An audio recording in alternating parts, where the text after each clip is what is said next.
Okay, so here, okay. Wow. You're talking about the hot seat. Okay, Pastor Don. What sermon from Bishop Jakes has resonated with you the most? That is not fair. Wow. Um, that's not fair. That's like asking your favorite chef, what's your favorite meal from your chef? Everything that chef cooks, it's substance, it's nutrients. Man, I can go from trust your wings to the spell is broken. But if you're twisting my arm, it would probably be the very first sermon I ever heard him preach, the puppet master. I would have to say the puppet master. It was something about that message that just resonated with me, that to this day, decades later, I still hear it in my head over and over and over and over again. Yeah, the puppet master. How has that message impacted your life or ministry personally? The first time I heard that, I was just kind of getting acclimated to ministry. Who am I? How do I preach? How do I deliver messages? And I was working in corporate America at the time. And one of my coworkers asked me, have you heard of this guy named Bishop T.D. Jakes? I was like, no, I never heard of him. So they brought me this cassette tape. Okay, stop right there, pause. That's right, I said cassette tape. This generation, they probably don't even know what a cassette tape is. But when I got in my car, I popped it in and I listened to some of it. And his voice, the way it resonated, the cadence, how he delivered the word, it was absolutely astounding. And I found myself drawn in to, as he was preaching and he told a story, I found myself being that puppet in the puppet master. And I knew at that moment, and if you've ever get a chance, go back and listen to the original puppet master. His voice, the cadence, it goes in. He goes through Ephesians. He talks about the deliverance. He talks about Paul. But it was that one moment at the end where his voice shifts and changes. And he goes into this new person. And he says these words that I'll never forget for the rest of my life that most of you already know. He says, get ready, get ready, get ready, get ready, get ready, get ready. And it was at that moment I knew I was young in ministry, that there was something that God was doing in my life. And I couldn't properly articulate it, but every time I heard the echo of his voice, I knew there was something to those words that was tied and meant for me.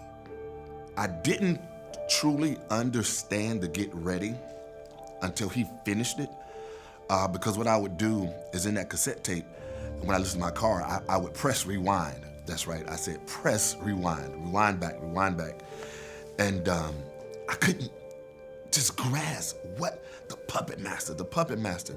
And when he would say, get ready, it hit me one day driving to work. This isn't a message. This is a message about relationship. The relationship the puppet needs to have with the master. You need to always be ready. Always be ready to help people. Always be ready to love on people. And you need to be usable as the master sees fit. So when I got that revelation, it was to the benefit of those who are around me. I just wanted to be ready for the master. However he wants to use me, the puppet master says, lift your right arm, you lift your right arm. You don't argue with the master. You just make yourself available. And it was at that moment I realized decades ago that the puppet master was about relationships. Your relationship with God should benefit others. And that's a message for everybody that resonates with me today, that as I surrender to the master, people around me should benefit, whether it's my ministry, whether it's corporate America, my family, my wife, my kids.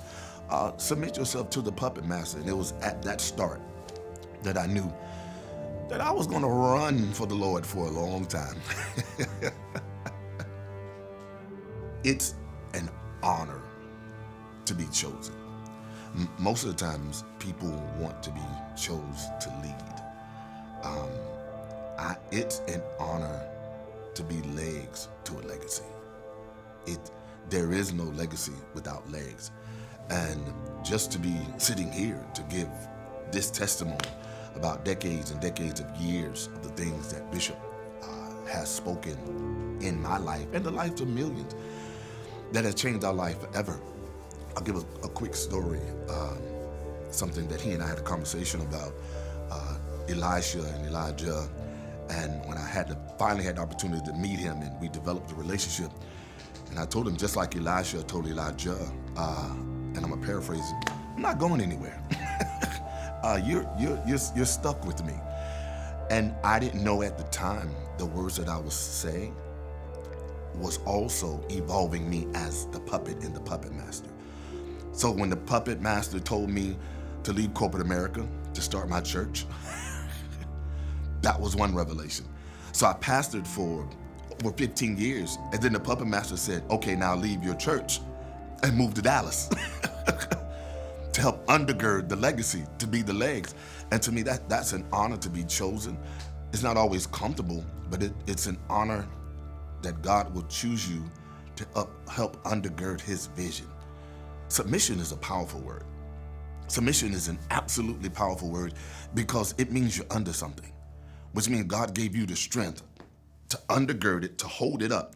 And whatever vision he has, whatever legacy he wants, I thank God for giving me the strength for being the puppet master and allowing me to choosing me just to be a part of it. And I know God isn't finished with all of us, but I'm thankful up until this point that I'm still the puppet to the puppet master.